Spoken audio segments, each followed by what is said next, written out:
Hi there. I don't know what happened to the video, why it just stopped there, but this is part two. Okay, so we're starting with the fourth factor that we discovered that was contributing to this man's depression. So I thought his mother only became depressed after the death of her husband, right, the patient's father. I said something like that, and he said, well, actually, she got very depressed even before I was born. He had a sister who died 4 years when she was 4 years old. The mother became catatonically depressed and had to be hospitalized and have ECT at that time. He was basically the replacement baby. And what became absolutely clear was that in addition to these other factors around anger and guilt and so on, this sense that he shouldn't live.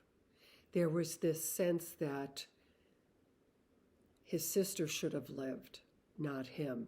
He could never replace her.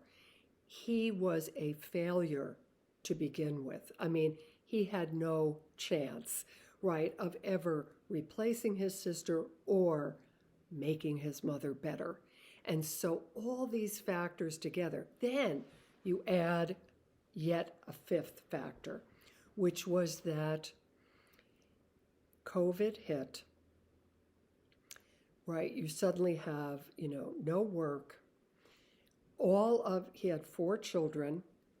Some of them were in college. They came home and they found it very difficult to be living with a depressed father. So the family actually asked him to leave.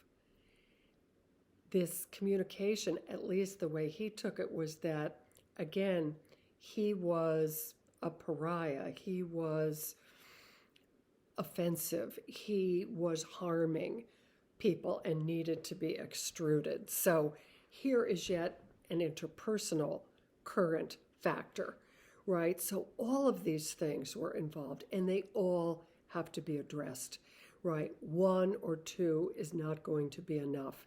And if you tend to narrow your focus and you think, oh, depression is just about anger turned inward, right? Or it's just about guilt, and you you keep going over and over that, hoping that's going to do it. But there are really these other factors that you have to discover and bring to the surface and resolve.